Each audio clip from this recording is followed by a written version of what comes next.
Friday Football Fever. Brought to you by Arizona Health Exercise Equipment. How's your energy, Southern Arizona? It's now time for the highly acclaimed, much anticipated Friday Football Fever. Good evening to you.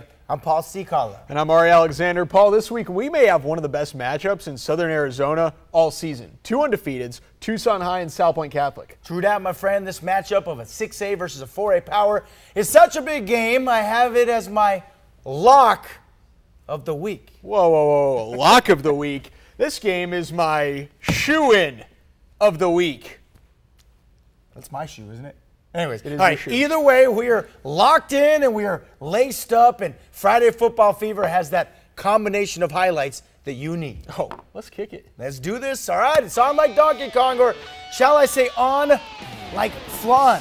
Kind of hungry now, and both teams were hungry for a win. It was a standing room only at SALPOINTE High School, with the Lancers taking a 14-0 lead, and the Badgers, Jesus Montaño, would try to mount a comeback. He dodged a little traffic, but then he will be intercepted by Trent Strong. The linebacker would move all of his 6-foot, even 220-pound body swiftly through for a nice return of the interception. That would help set up a field goal by Dominic Chakraborty. There it is.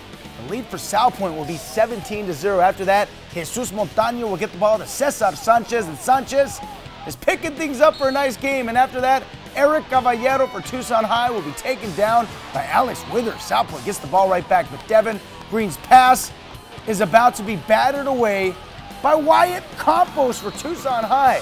That is as good as it'll get for the Badgers. Tucson High falls tonight. Final score 27-3 for its first loss of the season. Meanwhile, we head on out to Mountain View, where to win this Mountain Lions, we're hoping to notch a victory over Cienega. And early on, the quarterback from Vail, Luis Morales, will get the ball knocked out of his hand by Mountain View's Kai Walsh. After that, Cienega will get its yardage on. Check out Terrell Hayward doing it well. Represents Cienega, was raised out in Tucson. Hayward says, just give me the darn ball again. Terrell Hayward's taking it to the casa. Cienega beats Mountain View 38-21. Hey, and from Tucson's northwest side in Marana, let's head on south down Interstate 10 and, of course, down I-19 to Santa Cruz County. Nogales was hosting Empire High School. Let's send things over to Ari Alexander. Hey, Paul, Empire High is coming off a blowout win over Palo Verde, while Nogales licking its wounds after being stomped by Walden Grove last week 49-0. We'll see if it's the team trending up or if Nogales can come back from that loss. Let's go to War Memorial Stadium all the way down near the border. Empire starting off strong, and Alex Verdugo going deep for Jalen Smith, and he is gone. 65-yard touchdown pass for the Ravens. Then on the kickoff, little squib here, Nogales kick returner Pedro Rodriguez is going to find the seam, and then he is going to explode through it. Rodriguez, he's just got to beat Big 71, and he does that. 80-yard kickoff return for the touchdown for Nogales, keeping it close. Verdugo, though, again on offense for the Empire Ravens. Alex Verdugo, little quick slant here to Cody Pacheco. Pacheco gone when Rodriguez pulls up with a hamstring. You kind of see there. 60-yard touchdown. Empire rolls 37-18. On to Rincon, and hey man, act natural. It's Palo Verde. Good googly moogly. These highlights are juicy. Rangers up 29-19 in the second quarter, and quarterback Preston Silvas breaks off a little run, and then it's going to take all of the Palo Verde Titans to try to bring him down. Next play, Silvas going around the end to the end zone, and Preston Silvas dives it in for the score, 36-19. Rincon up with less than a minute to go before half. On the ensuing kickoff, Tristan Spalding from Palo Verde drops it, picks that thing up and reverses it to the field all the way up to the 50-yard line. Last play before half, J.Q. Hale running outside the pocket for Palo Verde, breaks off the sack, and then he's going to just throw it up. Demir Nelson is there for the touchdown catch. That would cut it to 10. Rincon wins at home, though, 51-45. Hey, Ari, moving on to a matchup between two of some of the most highly recognized coaches in Southern Arizona. Catalina Foothills' very own Jeff Skern and former U of A football standout Brandon Sanders, who has helped resurrect a struggling Pueblo program. Problem is, this season has been rough for both. The Falcons and Warriors came into the showdown winners of just one of 4 games. And Foothills. The Falcons were hoping to snatch a home victory against Pueblo. And on the opening drive, Foothills quarterback Joaquin Holm will swing it out to Derek Williams, who picks up 13 yards before being dropped by Marcelino Vega. Drive stalls, but no problem. Jaden Bowling is about to drill the 27-yard field goal with authority. It is 3-zip Foothills. And in the second quarter, the Falcons go to the air and will slow up Holmes because Holmes will float it to Conrad Perez-Gator for the first down. Then on the next play, Isaiah Bay with the ground delivery, and he will go untouched through the middle till he makes it in. Adios, bye-bye, Raiders. It is 10-0 Catalina Foothills after the touchdown. Coach Jeff Skern and Foothills win 31-12. And hey, apart from the victory, good to see Catalina Foothills coach Jeff Skern healthy once again. Remember, he collapsed after the game against Sabino and was rushed to the hospital. Now he is back and has not skipped a beat. And neither has Ironwood Ridge. Despite an early season brutal schedule, the Nighthawks have stayed positive and upbeat, while Desert View was hoping to pull off a big upset against the Nighthawks. Plus, Sabino dukes it out, as well as Catalina against cross-state foes. And the Friday football fever is going to continue to roll on after the break.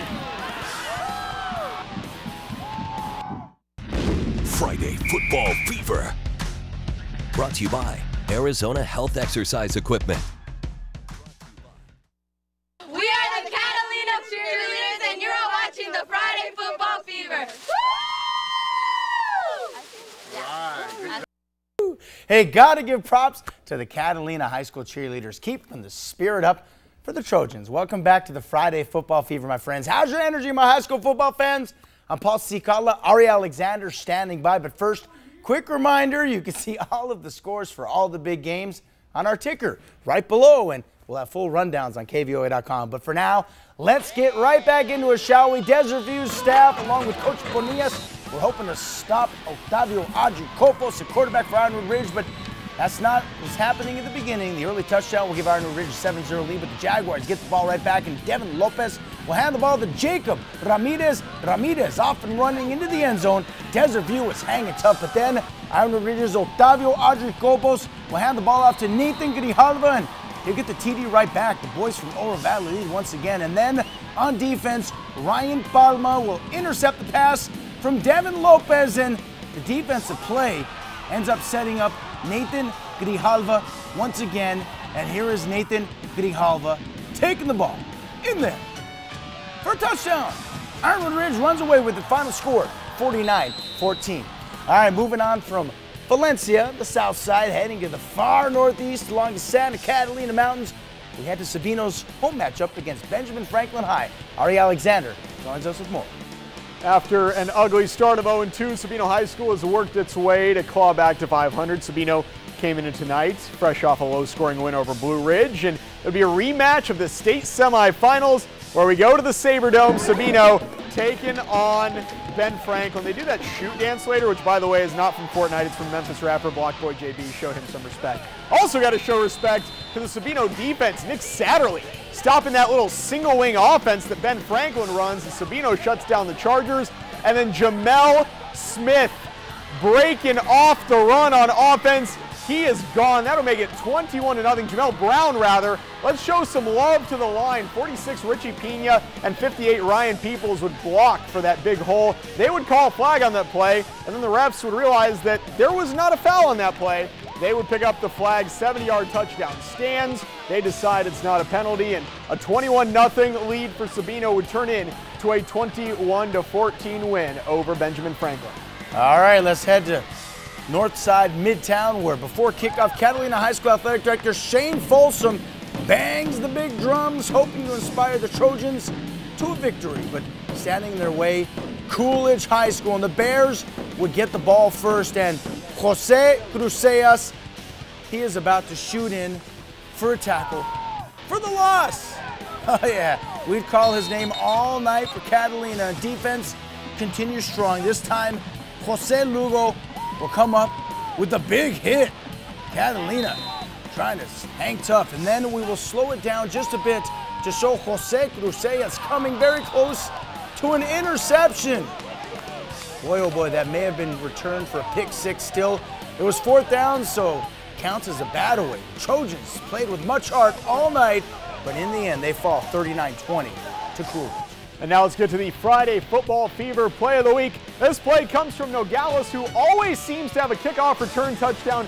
Pedro Rodriguez is going to pick up the squib kick. Pedro Rodriguez is going to find a lane, and then Pedro Rodriguez is going to head into the end zone. Nogales would fall to Empire, but no one can take away. There you go. Look at him celebrating the great play from number 4, Pedro Rodriguez.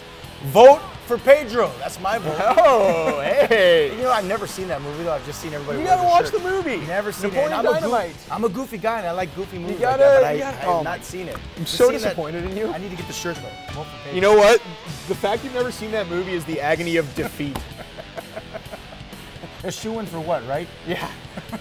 Shooing for. Come on, you gotta see the movie, Paul. Now I'm trying to find my lock. I think I dropped it. But anyways, I was about locked to talk up. in how the shoo-in of the night and the lock of the moment was Tucson High losing tonight. SALPOINTE, man, Yeah. 27-3. That's impressive, especially Mario Padilla was out.